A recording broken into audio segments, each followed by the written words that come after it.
सोचिए उस पल के बारे में जब सब कुछ नहीं था, कोई आकार नहीं, कोई रंग नहीं, कोई आवाज नहीं, सिर्फ एक खालीपन, एक शून्य। और फिर उस शून्य में कुछ हुआ, एक स्पंदन, एक कंपन, और उस कंपन से निकली एक ध्वनि। माना जाता है कि वही ध्वनि इस पूरे ब्रह्मांड के जन्म का कारण बनी, वही ध्वनि जिसका नाम है ओम। क्या ये महज एक शब्द है या सिर्फ एक धार्मिक प्रतीक जो आपने मंदिरों में देखा होगा, किताबों में पढ़ा होगा, या कुछ और गहरा, कुछ ऐसा जो हमारे अस्तित्व की जड़ से जुड़ा है? जरा सोचिए, सदियों से, हजारों सालों से इस एक ध्वनि को दुनिया के अलग अलग कोनों में, अलग अलग सभ्यताओं में, अलग अलग भाषाओं में, अलग अलग तरह से पुकारा गया है, अनुभव किया गया है। क्या ये सिर्फ एक इत्तेफाक है कि इतनी दूरियां होते हुए भी इस ध्वनि में कुछ ऐसा है जो हर किसी को खींचता है? हमारे प्राचीन ऋषिमुनियों ने जब इस ब्रह्मांड के रहस्य को जानने की कोशिश की, जब उन्होंने अपनी आंखें बंद करके भीतर उतरना शुरू किया, तो माना जाता है कि उन्हें यही ध्वनि सुनाई दी। ये वो ध्वनि थी जो किसी बाहरी चीज से नहीं आ रही थी, बल्कि पूरे अस्तित्व के भीतर से गूंज रही थी। उन्होंने इसे ब्रह्मांड की नाद कहा, आदि ध्वनि कहा। जब हम ओम कहते हैं तो ये सिर्फ 3 अक्षरों का मेल नहीं है। ये अपने आप में पूरी यात्रा है, वो शुरुआत है, वो जागरण है जब हम इस दुनिया को अपनी खुली आंखों से देखते हैं, अनुभव करते हैं। ये वो अवस्था है जब सब कुछ सक्रिय है, जागृत है। फिर आता है ये वो अवस्था है जब हम आंखें बंद करते हैं, सपनों की दुनिया में खो जाते हैं, एक भीतर की दुनिया जहाँ हमारी कल्पनाएं आकार लेती है, जहाँ हम अपने विचारों और भावनाओं के साथ होते हैं। और फिर आता है ये वो गहरी नींद है, वो सुषुप्ति की अवस्था जहाँ कोई सपना नहीं, कोई विचार नहीं, बस एक शांति, एक विलय। लेकिन क्या ओम यही खत्म हो जाता है? नहीं, इन 3 ध्वनियों के बाद आती है एक शांति, एक मौन। इसे अर्धमात्रा कहा गया है। ये वो चौथी अवस्था है जो इन तीनों से परे है। ये वो तुरीय अवस्था है जिसे चेतना का उच्चतम स्तर माना जाता है। ये वो मौन है जिसमें सब कुछ समाहित हो जाता है। तो जब हम ओम का उच्चारण करते हैं तो हम सिर्फ आवाज नहीं निकालते, हम चेतना की इन चारों अवस्थाओं की यात्रा करते हैं, जागृत से स्वप्न में, स्वप्न से सुषुप्ति में, और फिर उस मौन में, उस परम शांति में। यही कारण है कि हमारे यहाँ किसी भी शुभ काम की शुरुआत में ओम बोला जाता है, किसी मंत्र से पहले ओम लगाया जाता है। सोचिए क्यों? क्योंकि ये माना जाता है कि ओम उस परम स्रोत की ध्वनि है जहाँ से सब कुछ आया है। तो जब हम ओम के साथ किसी काम को शुरू करते हैं तो मानो हम उस काम को सीधे उस मूल ऊर्जा से जोड़ देते हैं, उस पवित्रता से जोड़ देते हैं। ये एक तरह से उस सर्वोच्च शक्ति को याद करना है, उससे जुड़ना है और उसकी कृपा मांगना है। ये सिर्फ हिंदू धर्म तक ही सीमित नहीं है। हाँ, हिंदू धर्म में इसका महत्व सबसे ज्यादा विस्तार से बताया गया है। हमारे वेद, उपनिषद, योग सूत्र, हर जगह ओम की महिमा गाई गई है। इसे ब्रह्मा का प्रतीक कहा गया है, आत्मा का प्रतीक कहा गया है। योग और ध्यान तो इसके बिना अधूरे ही माने जाते हैं। जब हम योग करते हैं, शरीर को तैयार करते हैं, तो मन को शांत करने के लिए अक्सर ओम का सहारा लेते हैं। लेकिन जरा देखिए, ये ध्वनि या इससे मिलता जुलता भाव कैसे दुनिया के दूसरे हिस्सों में भी नजर आता है। बौद्ध धर्म को ही लीजिए, उनका सबसे प्रसिद्ध मंत्र क्या है? ओम मणि पद्मे हूँ। यहाँ भी शुरुआत ओम से हो रही है। हालांकि बौद्ध धर्म में ओम का अर्थ थोड़ा अलग संदर्भों में देखा जा सकता है। ये अक्सर किसी मंत्र की शुरुआत में शुभता के लिए या उसकी ऊर्जा को केंद्रित करने के लिए इस्तेमाल होता है। तिब्बती बौद्ध धर्म में तो इसे बहुत पवित्र माना जाता है। जैन धर्म में भी ओम का उपयोग मिलता है। आपने सुना होगा ओम नमः सिद्धेभ्यः। यहाँ ओम को 5 परमेष्ठियों, अरिहंत, सिद्ध, आचार्य, उपाध्याय और साधु के प्रतीक के तौर पर देखा जाता है। इसे पंचाक्षर या पंचात्मक कहा गया है, जो इन 5 के पहले अक्षर से मिलकर बना है। तो यहाँ भी ओम एक गहरे अर्थ और सम्मान का प्रतीक है। और सिख धर्म में एक ओंकार उनके मूल मंत्र का हिस्सा है, जो गुरु ग्रंथ साहिब की शुरुआत में आता है। ओम सती नामु कर्ता पुरखु निर्भव निर्वैरु अकाल मूर्ति अजूनी सैभं गुर प्रसादी।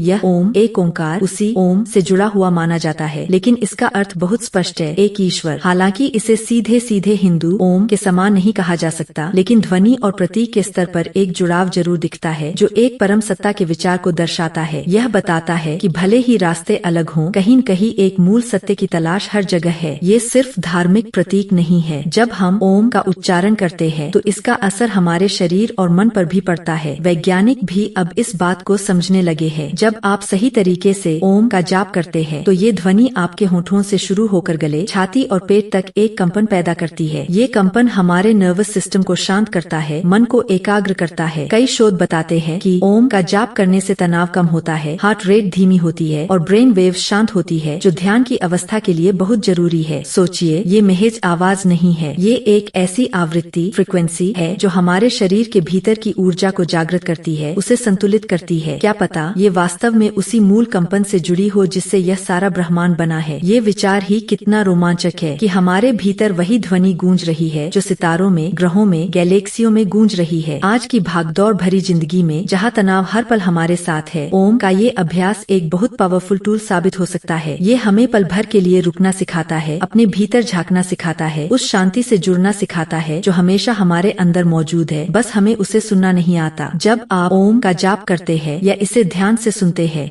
तो ये सिर्फ कानों तक पहुंचने वाली ध्वनि नहीं होती, ये एक अनुभव होता है, एक जुड़ाव, खुद से जुड़ाव और उस विशाल ब्रह्मांड से जुड़ाव जिसकी हम सब एक छोटी सी इकाई है। अलग अलग भाषाओं में, अलग अलग लिपियों में ओम को अलग अलग तरह से लिखा जाता है। देवनागरी में ओम या ओम, तमिल में ओम, कन्नड़ में ओम, तिब्बती में ओम। हर रूप सुंदर है, हर रूप उस एक ही मूल ध्वनि का प्रतीक है। और जब लोग इसका उच्चारण करते हैं तो भले ही थोड़ा बहुत उच्चारण में अंतर हो, लेकिन उसके पीछे की भावना, उसके पीछे की ऊर्जा लगभग एक जैसी होती है। शांति की तलाश, एकाग्रता की तलाश, उस परम सत्य से जुड़ने की चाह। तो अगली बार जब आप देखें या सुने तो इसे सिर्फ एक धार्मिक चिन्ह या मंत्र न समझें, इसे समझने की कोशिश करें, इसकी गहराई में उतरने की कोशिश करें। ये एक पुल है हमारे सीमित अस्तित्व और उस असीम ब्रह्मांड के बीच। ये एक चाबी है हमारे भीतर की शांति और बाहर के शोर के बीच। ये एक ध्वनि है जो शायद तब से गूंज रही है जब से कुछ भी नहीं था, और तब तक गूंजती रहेगी जब तक सब कुछ रहेगा, और शायद उसके बाद भी। उस मौन में तो हमने देखा कि कैसे ये ओम सिर्फ एक आवाज नहीं है बल्कि चेतना की एक पूरी यात्रा है। जागृत, स्वप्न, सुषुप्ति और फिर वो परम शांति, वो मौन अवस्था। और यही शायद इसकी सबसे बड़ी शक्ति है। ये हमें सिर्फ बाहर की दुनिया से नहीं जोड़ता बल्कि हमारे भीतर की दुनिया से भी जोड़ता है। जरा सोचिए, हमारे ऋषि मुनि जिन्होंने गहरा ध्यान किया, जिन्होंने अपनी आंखें बंद करके इस सृष्टि के मूल को जानने की कोशिश की, उन्होंने बताया कि ये ध्वनि किसी वाद्य यंत्र से नहीं आती, किसी के बोलने से नहीं आती। ये तो अनहद नाद है, वो ध्वनि जो बिना किसी टकराव के उत्पन्न होती है। ये हमारे भीतर लगातार गूंज रही है, इस ब्रह्मांड के हर कण में मौजूद है, बस हमें उसे सुनना सीखना होता है। और ओम का जाप करना उस ध्वनि से जुड़ने का एक तरीका है। जब हम ओम कहते हैं तो क्या होता है, सिर्फ हवा बाहर नहीं निकलती कि ध्वनि हमारे पेट के निचले हिस्से से, नाभि के पास से उठती है। ये वो मूल ऊर्जा है, वो अग्नि जो हमारे भीतर है। फिर ये ऊ की ध्वनि बनकर हमारे सीने तक आती है, हमारे हृदय चक्र को प्रभावित करती है। ये वो विस्तार है, वो फैलाव है। और अंत में म की ध्वनि हमारे होठों को बंद करके हमारे सिर के ऊपरी हिस्से, हमारे मस्तिष्क में एक कंपन पैदा करती है। ये वो पूर्णता है, वो शांति, वो विलय है। और जब म की ध्वनि खत्म होती है तो आता है वो गहरा मौन, वो शांति जो सबसे ज्यादा महत्वपूर्ण है। इसीलिए हमारे यहाँ ओम का जाप एक बहुत महत्वपूर्ण अभ्यास माना गया है। इसे मंत्रों का बीज कहा गया है। जैसे एक छोटे से बीज में एक विशाल पेड़ बनने की क्षमता छिपी होती है, वैसे ही ओम में सारे मंत्रों की शक्ति समाई हुई है। चाहे आप गायत्री मंत्र बोले, ओम भूर्भुवः स्वः, या महामृत्युंजय मंत्र, ओम त्र्यंबकम यजामहे, या किसी भी देवता का मंत्र, हर जगह शुरुआत में ओम लगता है। ये ओम उस मंत्र को एक शक्ति देता है, उसे एक दिशा देता है, उसे उस परम चेतना से जोड़ता है। ये मानो उस मंत्र के लिए एक द्वार खोलता है ताकि वो अपनी पूरी क्षमता से काम कर सके। सिर्फ मंत्रों में ही नहीं, हमारे जीवन के हर छोटे बड़े पल में ओम का स्थान है। सुबह उठकर ध्यान करना हो तो ओम से शुरुआत, पूजा पाठ करना हो तो पहले ओम का आह्वान, किसी नए काम की शुरुआत हो तो ओम लिखकर या बोलकर, यहाँ तक कि जब हम किसी को आशीर्वाद देते हैं या किसी यात्रा पर निकलते हैं तब भी मन में ओम का स्मरण किया जाता है। ये सिर्फ एक आदत नहीं है, ये उस विश्वास को दोहराना है कि एक सर्वोच्च शक्ति है जो हर जगह मौजूद है और हम उससे जुड़े हुए हैं। हमारे प्राचीन ग्रंथ जैसे उपनिषद ओम की महिमा से भरे पड़े हैं। मांडूक्य उपनिषद तो पूरी तरह से ओम के चारों हिस्सों और चेतना की चार अवस्थाओं के संबंध को ही समर्पित है। ये बताता है कि कैसे ये ओम ही सब कुछ है, जो था, जो है और जो होगा। भूत, वर्तमान, भविष्य, सब कुछ इसी में समाया है। और जब हम योग की बात करते हैं तो ओम उसका एक अविभाज्य अंग है। आसनों के बाद जब हम प्राणायाम और ध्यान के लिए बैठते हैं तो ओम का उच्चारण करना मन को तुरंत शांत और एकाग्र कर देता है। योग का लक्ष्य ही है मन की चंचल वृत्तियों को रोकना, और ओम की ध्वनि इस लक्ष्य को पाने में बहुत मददगार होती है। इसकी कंपन मन को बाहरी विचारों से हटाकर भीतर की ओर मोड़ती है। लेकिन जैसा हमने पहले भी थोड़ा छुआ, ये विचार कैसे बाकी धर्मों में भी अपना रंग दिखाता है। बौद्ध धर्म में ओम सीधे सीधे ईश्वर का प्रतीक नहीं है जैसा हिंदू धर्म में माना जाता है, लेकिन तिब्बती बौद्ध धर्म के सबसे पवित्र मंत्र ओम मणि पद्मे हूँ में इसका उपयोग बहुत गहरा है। यहाँ ओम को अक्सर ब्रह्मांड की ध्वनि या किसी पवित्र शुरुआत के प्रतीक के रूप में देखा जाता है। यह मंत्र करुणा और ज्ञानोदय एनलाइटनमेंट से जुड़ा है और ओम इस यात्रा का प्रारंभिक बिंदु है। यह एक ध्वनि है जो आपको मंत्र के बाकी हिस्सों में ले जाती है जो बुद्ध की शिक्षाओं के सार को दर्शाते हैं। तो यहाँ भी ओम सिर्फ एक ध्वनि नहीं बल्कि एक आध्यात्मिक यात्रा का प्रवेश द्वार है। जैन धर्म में नमः सिद्धेभ्य का उपयोग यहाँ को अरिहंत, अशरीरी, सिद्ध, आचार्य, उपाध्याय, मुनि इन 5 परम पूजनीय अस्तित्वों के पहले अक्षरों का संयुक्त रूप माना जाता है। इसे पंचाक्षर या पंचात्म कहा गया है। तो यहाँ भी ये एक पवित्र ध्वनि है जो सर्वोच्च आध्यात्मिक अवस्थाओं को दर्शाती है जिनसे हम जुड़ना चाहते हैं। ये भक्ति और सम्मान का प्रतीक है। सिख धर्म का ओम एक ओंकार भी इसी कड़ी का हिस्सा लगा है, भले ही इसका अर्थ विशेष रूप से एक ईश्वर पर केंद्रित हो। यह दिखाता है कि कैसे एक ही मूल विचार, एक ही मूल ध्वनि या प्रतीक अलग अलग परंपराओं में थोड़ा अलग रूप और अर्थ ले सकता है, लेकिन उसका मूल भाव एक परम सत्ता से जुड़ना या ब्रह्मांड के मूल को समझना कहीं न कहीं जुड़ा रहता है। यह विभिन्न धर्मों के बीच एक अद्भुत सामंजस्य दिखाता है। तो यह सिर्फ धर्म का विषय नहीं है, यह मानव चेतना का विषय है, यह ब्रह्मांड की संरचना का विषय है। वैज्ञानिक भी अब इस बात पर शोध कर रहे हैं कि ध्वनि और कंपन का हमारे शरीर और मन पर क्या प्रभाव पड़ता है। जब हम ओम का जाप करते हैं तो एक विशेष लय और आवृत्ति पैदा होती है। यह आवृत्ति हमारे मस्तिष्क अल्फा वेव्स को बढ़ा सकती है जो शांति और विश्राम से जुड़ी होती है। ये हमारे ब्लड प्रेशर को नियंत्रित करने में मदद कर सकती है, स्ट्रेस हार्मोन्स के स्तर को कम कर सकती है। सोचिए, एक ध्वनि और इतने सारे प्रभाव। क्या यह महज संयोग है कि प्राचीन ऋषियों ने बिना किसी आधुनिक वैज्ञानिक उपकरण के इस ध्वनि को खोजा और इसके इतने गहरे प्रभावों को बताया? शायद नहीं, शायद उन्होंने इसे अपने भीतर अपने अनुभव से जाना था। ओम की ये कंपन सिर्फ हमारे शरीर तक सीमित नहीं रहती। माना जाता है कि यह हमारे आसपास के वातावरण को भी शुद्ध करती है। जब कई लोग एक साथ बैठकर ओम का जाप करते हैं तो उस स्थान पर एक विशेष ऊर्जा का अनुभव होता है, एक सकारात्मकता फैल जाती है। यही कारण है कि योग स्टूडियो, ध्यान केंद्र या मंदिरों में अक्सर समूह में ओम जाप किया जाता है। यह एक सामूहिक चेतना का निर्माण करता है, लोगों को एक साथ जोड़ता है। आज की तेज रफ्तार दुनिया में जहां हम लगातार मोबाइल, सोशल मीडिया, काम और चिंताओं से घिरे रहते हैं, ओम का ये सरल अभ्यास एक लाइफलाइन की तरह काम कर सकता है। यह हमें जमीन से जोड़ता है,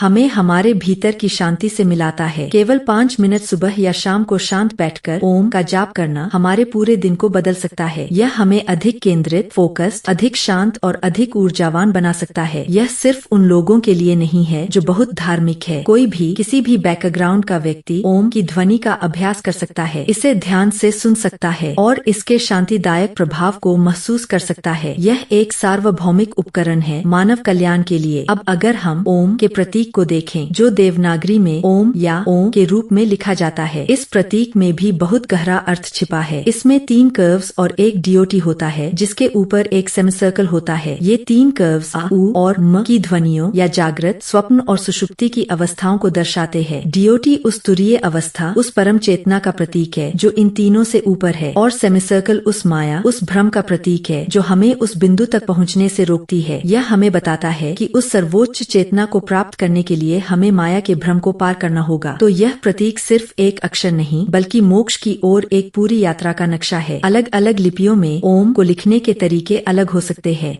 लेकिन प्रतीक का मूल भाव अक्सर वही रहता है। तमिल, तेलुगु, कन्नड़, मलयालम, बंगाली, गुजराती, हर भाषा में इसे सम्मान के साथ लिखा और पढ़ा जाता है। यह भाषाओं की सीमाओं से परे है, यह सांस्कृतिक दीवारों को तोड़ता है। यह एक ऐसी ध्वनि है जो पूरे भारतीय उपमहाद्वीप और उससे भी आगे जहाँ भी इन धर्मों का विस्तार हुआ है वहाँ गूंजती है। इस ओम की ध्वनि ने संगीत को भी प्रेरित किया है। भारतीय शास्त्रीय संगीत में ओम को अक्सर श्रुति या मूल ध्वनि के रूप में देखा जाता है जिससे सारे सुर निकलते हैं। कलाकारों ने इसे अपनी रचनाओं में शामिल किया है, नृत्य रूपों में इसे दर्शाया गया है। यह दिखाता है कि ओम सिर्फ पूजा या ध्यान तक सीमित नहीं है, यह हमारी कला, संस्कृति और जीवन शैली का भी हिस्सा रहा है। तो जब हम ओम की बात करते हैं, हम सिर्फ एक प्राचीन शब्द की बात नहीं करते, हम बात करते हैं ब्रह्मांड के जन्म की, हम बात करते हैं मानव चेतना की गहराई की, हम बात करते हैं अलग अलग धर्मों के बीच छिपे जुड़ाव की, हम बात करते हैं विज्ञान और आध्यात्म के मिलन की, हम बात करते हैं शांति, एकाग्रता और आंतरिक शक्ति की। शायद यही कारण है कि हजारों साल बाद भी ओम आज भी उतना ही प्रासंगिक है, बल्कि शायद आज की इस जटिल और शोर भरी दुनिया में इसकी जरूरत और भी ज्यादा है। ये हमें उस मूल से जोड़ता है जिसे हम अक्सर भूल जाते हैं। ये हमें याद दिलाता है कि इस भागदौड़ के बीच भी एक शांति, एक स्थिरता हमेशा हमारे भीतर मौजूद है। हमें बस आंखें बंद करके उसे सुनना है।